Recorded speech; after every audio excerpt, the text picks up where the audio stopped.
इनकी पुत्री प्रसूति, देवहूति और आकृति। प्रसूति की छोटी पुत्री जिनका नाम सती, इनका विवाह हुआ महादेव जी के साथ। बड़े ही प्रसन्नता से कैलाश पर्वत पर विराजमान है। एक समय माता सती ने पूछा कि प्रभु, आप हमें कहीं भ्रमण कराने क्यों नहीं ले जाते?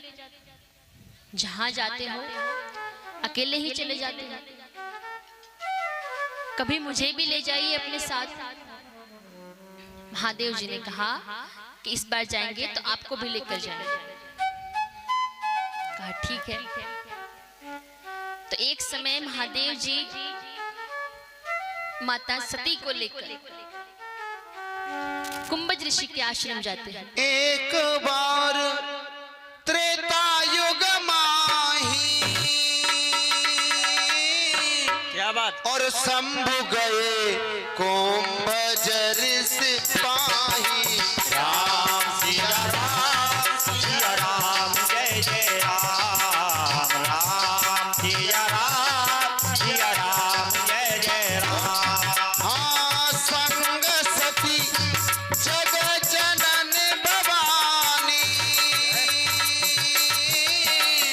और पूजे ऋषि अखिलेश्वर ज्ञानी। राम सिया राम, सिया राम जय जय राम, राम सिया राम जय जय राम। तो यहाँ माता सती को लेकर कुंभज ऋषि के आश्रम पधारे। अब जैसे ही ऋषि ने देखा तो उन्होंने अपने आसन से उठकर महादेव जी को दंडवत प्रणाम किया। माता सती ने विचार किया कि ये क्या कथा सुनाएंगे, कैसे कथा व्यास है, आसन से उठ गए प्रणाम करने के लिए। तब उन्होंने कुछ विचार नहीं किया, इसी बात पर विचार करती रही, बैठ गई कथा सुनने। अब भोले बाबा तो रसिक हैं राम कथा के, बड़े ही ध्यान से कथा सुन रहे हैं और माता अपने विचारों में है। तो देखिए, अगर ध्यान से कथा ना सुने तो कब व्यथा बन जाए पता नहीं चलता। अभी देखना माता सती के साथ आगे क्या हुआ। हो राम कथा मुनि बरज बखानी, सुनी महेश परम सुख मानी। राम सिया राम जय जय राम, राम सिया राम जय जय राम। कहते सुनत रघुपति गुण गाथा, कछु दिन कहाँ रहे गिरिनाथा। राम सिया राम जय जय राम, राम सिया राम जय जय राम। तो कुछ दिनों पश्चात महादेव जी सती को लेकर वहां से चलते हैं। अब मन में विचार करते जा रहे हैं, क्योंकि ये वही युग था, त्रेता युग, जब राम जी ने जन्म लिया है लीला करने के लिए। तो मन में विचार करते जा रहे हैं कि किसी भी तरह मेरे आराध्य के मुझे दर्शन हो जाएं। यही मन में विचार करते करते हुए जब वन के मध्य पहुंचे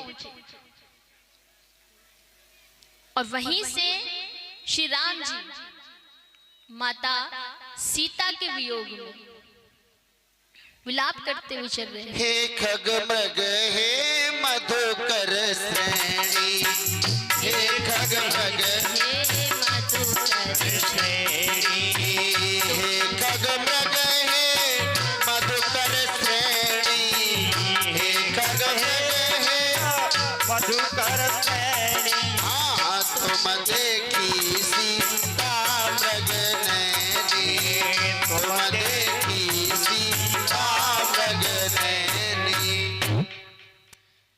सभी से पूछ रहे हैं, हे खग, हे मृग, क्या तुमने मेरी सीता को देखा?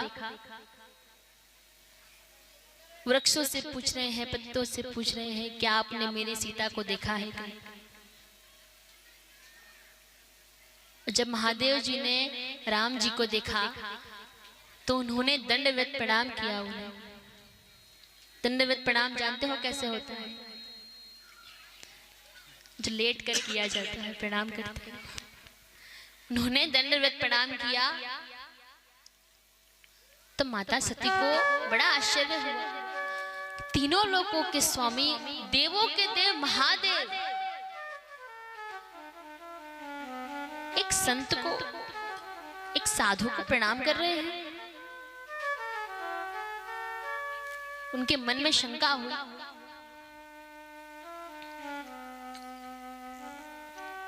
महादेव जी ने सती से कहा कि आप भी प्रणाम कीजिए। तब माता सती ने प्रणाम नहीं किया। उनके मन में विचार था कि ये आखिर है कौन और आप इन्हें प्रणाम क्यों कर रहे हैं? तब महादेव ने कहा, ये मेरे आराध्य हैं। इन्होंने पृथ्वी पर जन्म लिया है, अवतार लिया है लीला करने के लिए। ये विष्णु भगवान है। माता सती ने कहा, भगवान है? अगर ये भगवान होते तो अपनी पत्नी के वियोग में इस तरह विलाप कर रहे होते। भगवान है तो जाकर ले क्यों नहीं आते अपनी पत्नी को? तब महादेव ने कहा कि अगर आपको इतना ही संशय हो रहा है कि जो तुम्हारे मन अति संदेह और तो किन जाए परीक्षा ले राम सिया राम जय जय राम। राम सिया राम जय जय राम।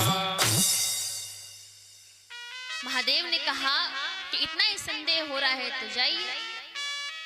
अब एक बात समझाया जाता है, जब बात नहीं समझ में आती है तो छोड़ दो वहीं पर। तो महादेव ने कहा, जाइए अब परीक्षा कर लीजिए। माता सती गई।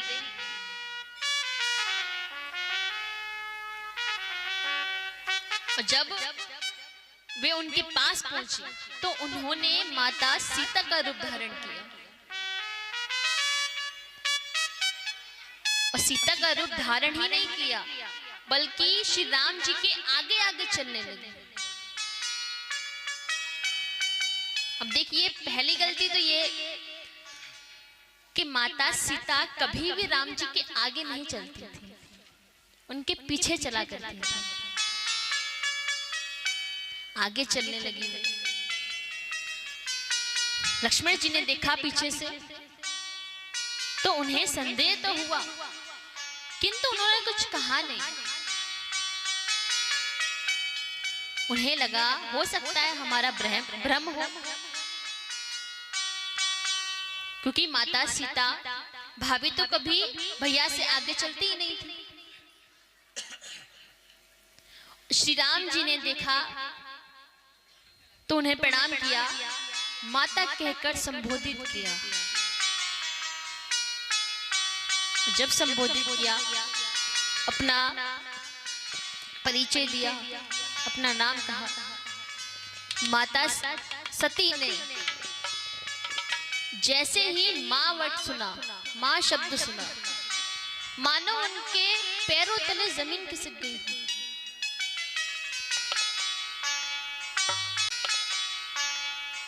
तब उन्हें विश्वास हो गया कि ये भगवान ही है।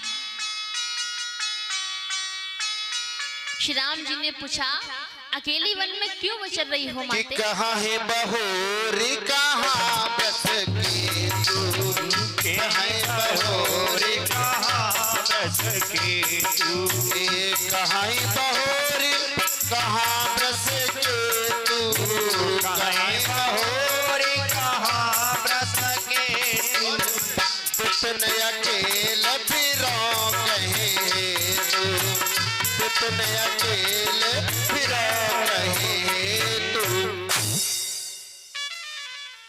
राम जी ने कहा कि माते अकेले वन में क्यों घूम रही हो, और महादेव जी कहाँ हैं? मैया के मुख से कुछ ना निकले, वे कुछ नहीं बोल पाई। वे एक स्थान पर बैठ गए। तब राम जी ने उनका संदेह दूर करने के लिए उन्हें अपने कई रूपों के दर्शन कराए। जैसे ही माता सती ने नेत्र बंद किए तो सारे देवी देवता उन्हें अलग अलग रूप में दिखने लगे, किंतु श्री राम जी और सीता जी एक ही रूप में दिखे। अब तो वे सामने देखे, आगे देखे, पीछे देखे, दाएं देखे, बाएं देखे, केवल उन्हें श्री राम जी के ही दर्शन हो। आंख बंद करके बैठ गए और जैसे नेत्र खोले तो सीधे महादेव जी के पास। हे कल्याण न होए बा नारी को जो पति की बात न माने, कल्याण न होए बा नारी को जो पति की बात न माने, जो पति की बात न माने, जो पति की बात न माने, जो पति की बात न माने, जो पति की बात न माने। आए कल्याण न होए बा नारी को जो पति की बात न माने, कल्याण न होए बा नारी को जो पति की बात न माने। अब सती मैया जी ने भोले बाबा का कहना नहीं माना। कैसे? कि सती ने पति की बात न मानी, सती ने पति की बात न मानी। राम को जाचन चली सयानी, राम को जाचन चली सयानी, राम को जाचन चली सयानी, राम को जाचन चली सयानी। और क्या किया कि रूप धर लियो, रूप धर लियो, अरे रूप धर लियो जनक दुलारी को जो पति की बात न माने, कल्याण न होए बा नारी को जो पति की बात न माने।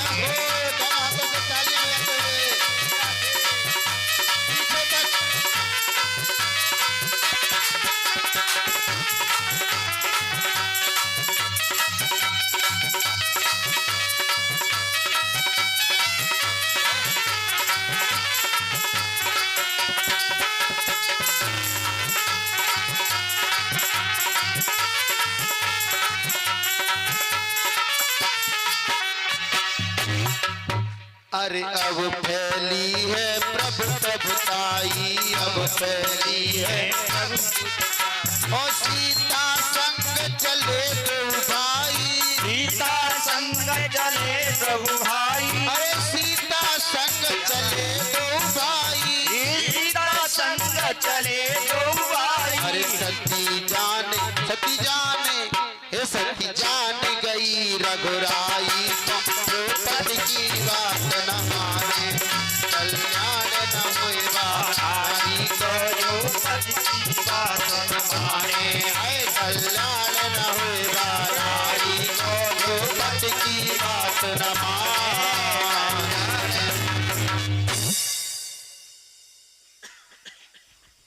जब महादेव जी के पास पहुंची तो महादेव जी ने कहा कि आ गई परीक्षा लेके। तो माता सती ने कहा कि कछु न परीक्षा लीन गोसाई, कछु न परीक्षा लीन गोसाई, अरे कछु न परीक्षा लीन गोसाई, कछु न परीक्षा लीन गोसाई। और आकीन प्रणाम तुम्हारे नाई, कीन प्रणाम तुम्हारे नाई। मैया ने कहा कि मैंने तो कोई परीक्षा ही नहीं, आपकी तरह बस प्रणाम किया और आ गई। महादेव जी ने मन में विचार किया कि गई तो यहाँ से परीक्षा लेने के लिए थी, ऐसा क्या हुआ जो इन्होंने नहीं ली। जैसे इन्होंने नेत्र बंद किए, सारा वृत्तांत सामने आ गया कि सती कपटु जाने सुर स्वामी, सती कपटु जाने सुर स्वामी, सुर स्वामी, सती कपट जाने सुर स्वामी, सब दर्शी सब अंतर जानी, सब दर्शी सब अंतर्यामी।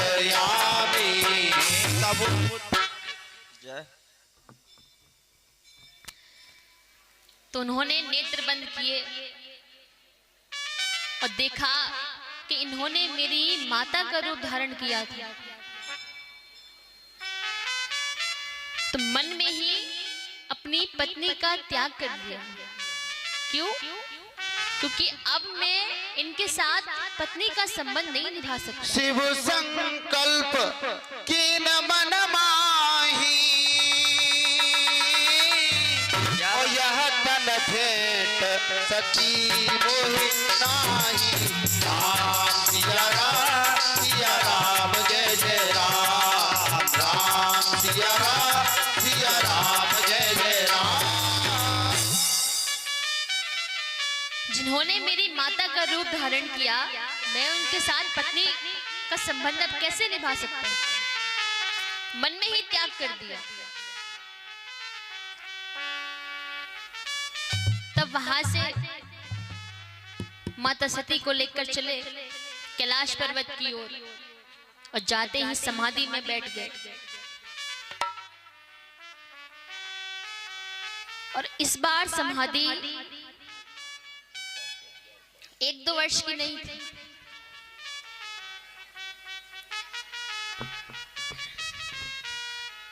माता सती को आभास हो चुका था पहले।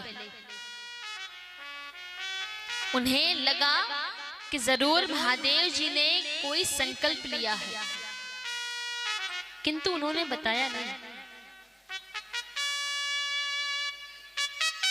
और जब महादेव जी समाधि से उठे, तब माता सती महादेव जी के पास गई। तो इस बार महादेव जी ने उन्हें अपने आगे स्थान दिया, सामने की ओर। क्यों? क्योंकि जो सामने का स्थान होता है वो मां का स्थान होता है, और जो बाहिने स्थान होता है वो पत्नी का स्थान होता है।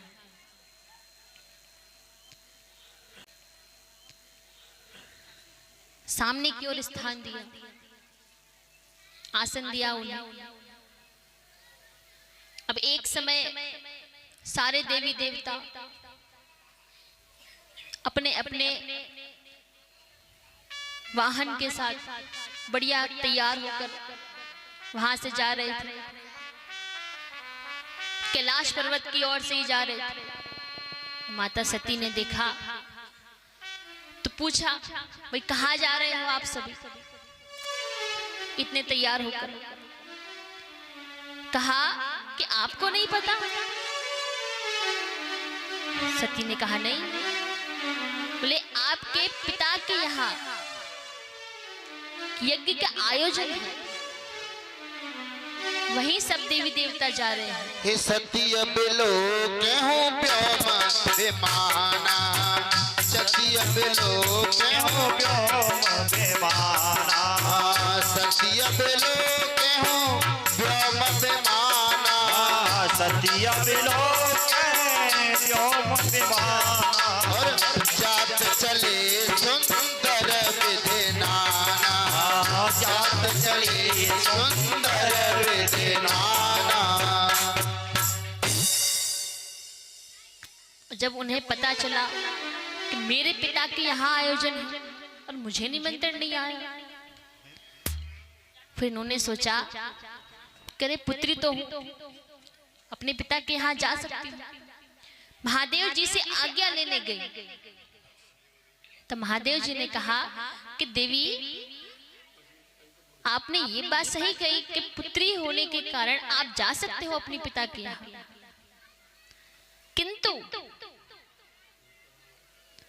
एक पुत्री भी तभी जा सकती है अपने पिता के यहाँ विवाह के बाद, या तो किसी की मृत्यु हो गई हो और दूसरा भाई दोष पर।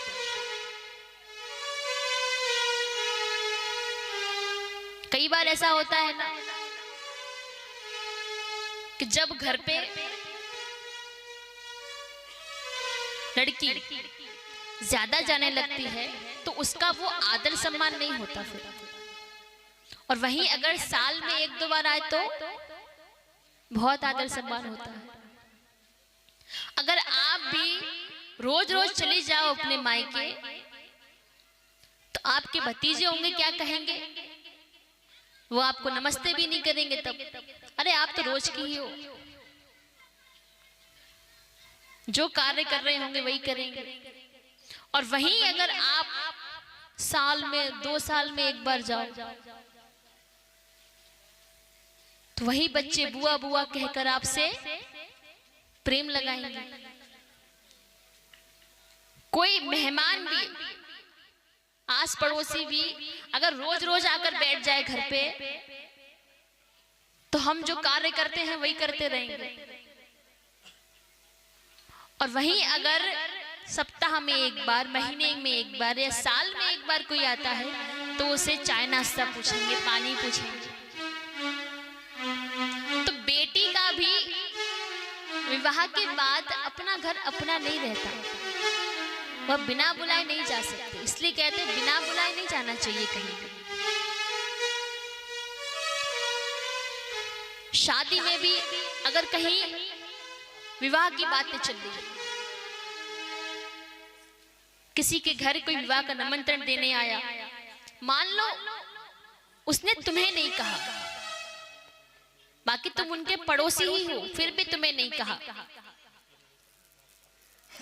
और वहां अगर आपको देख ले तो कहे अरे तुम भी आ जाना, तुम भी आ जाना, इसका मतलब तुम्हारा बुलाने का उनका मन नहीं था, वो तो तुम दिख गए इसलिए कहा तुम भी आ जाना।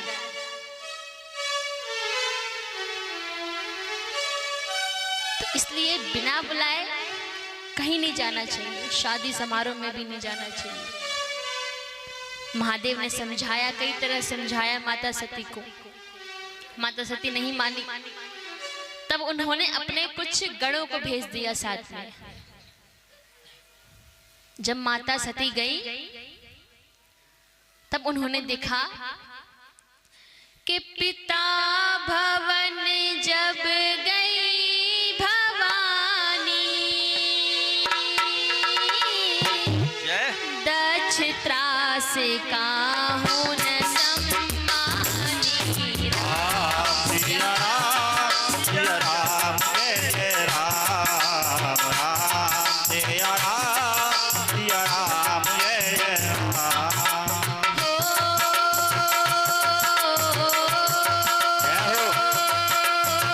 सादर भले मिली माता, भगिनी मिली बहुत मुस्कुराता। राम सिया राम जय जय राम, राम सिया राम जय जय राम। जब माता सती अपने पिताजी के यहाँ गई तो उन्होंने देखा कि कोई भी उन्हें द्वार पर लेने भी नहीं आया। उनके पिताजी ने तो नजरें ही चुरा ली, ऐसे देखा ही नहीं। राधे कि नायिकाऊ ने कियो है सन्मान सम्मान, दुखिया बेसती जी खड़ी खड़ी। नायिकाऊ ने कियो है सन्मान, ओ सम्मान दुखिया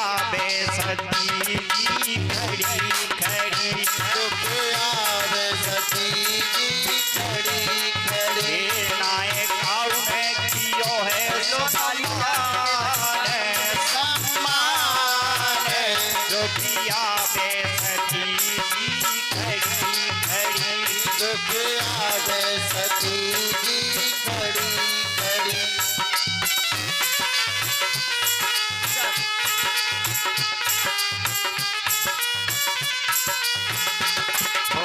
पिता दाच नहीं मुख से बोला, पिता दाच नहीं मुख से बोला, पिता दाच नहीं मुख से बोला।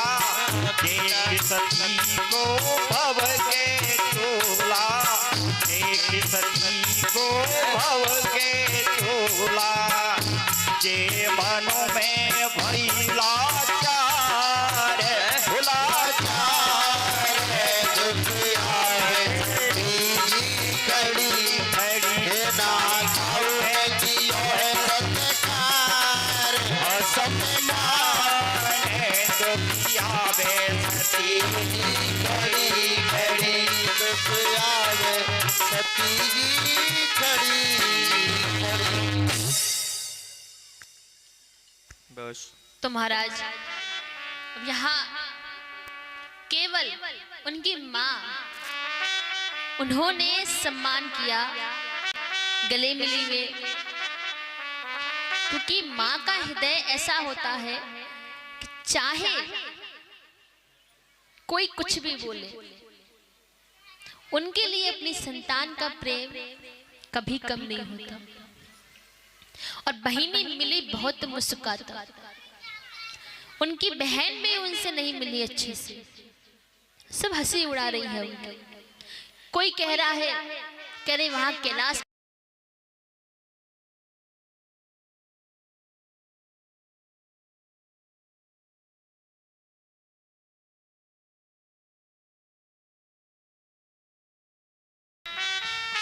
उन्होंने सब सहन किया।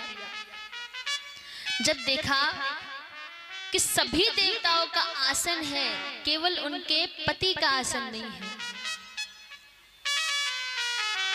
तो उन्हें बहुत दुख हुआ। और वे ये दुख सहन नहीं कर पाई। एक पत्नी सब कुछ सहन कर सकती है, उन्होंने अपना अपमान सहन कर लिया, किंतु अपने पति का अपमान नहीं सहन कर पाई। वे जाकर उस यज्ञ के अग्नि कुंड में कूद गई। और कूदने से पहले सभी को श्राप दिया कि यहाँ पर जिस किसी ने भी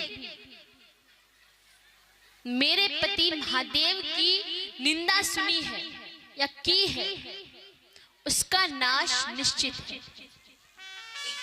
इसीलिए कभी किसी की निंदा सुनने भी नहीं चाहिए, करने भी नहीं चाहिए। अगर आप वहां कुछ बोल नहीं सकते, कुछ कर नहीं सकते, तो अपने कान बंद करके वहां से चले जाइए। किंतु सुनकर उसका पाप क्यों अपने सर पर ले रहे हो? आजकल माताएं, अगर 4 माताएं मिल जाएं, तो समझ लो किसी ना किसी माता की बुराई यही चल रही होगी, उनकी निंदा ही चल रही होगी। कह रहे तूने देखा था कल वहां क्या हुआ था? अरे तूने देखा था कल उसने क्या किया था? अरे तुम्हें क्या करना है, किसने क्या किया? वो उसका पाप है, उसे आप अपनी चर्चाओं में शामिल करके उनका पाप और आधा कर रहे हो, अपना पाप और बढ़ा रहे हो। किसी और का पाप क्यों सर पे ढोना है?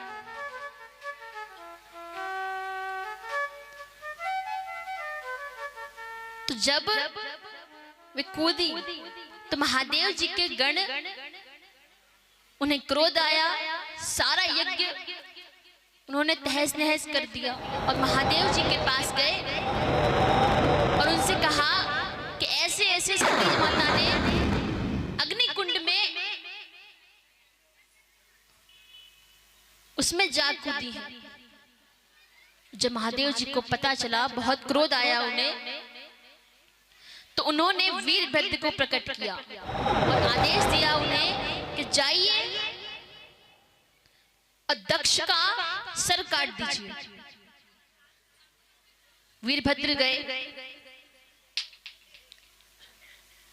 उन्होंने दक्ष का सर काटा और जब ये भगवान को पता चला तो सभी देवताओं ने कहा, महादेव जी को समझाया कि कोई भी धर्म का कार्य हो रहा हो तो उसे पूर्ण करना आवश्यक है, इस यज्ञ को पूर्ण करना अति आवश्यक है, अधूरा नहीं छोड़ सकते। तो महादेव जी ने कहा, अपने गणों को आदेश दिया कि जाओ, किसी का भी शीश मिल जाए, किसी भी जानवर का शीश मिल जाए तो उसे ले आना। किसी ने कहा हाथी का शीश लिया है, बोले नहीं हाथी का मत लेके आना, 2 गणेश हो जाएंगे।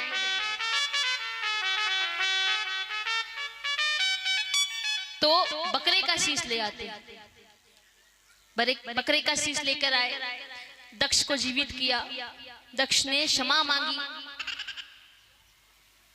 अब माता सती ने कूदने से पहले भगवान से एक वरदान मांगा था कि हे प्रभु, अगले जन्म में भी मुझे महादेव की पत्नी ही बनाना। तो यहां माता सती का जन्म हिमाचल राजा की पुत्री के रूप में होता है।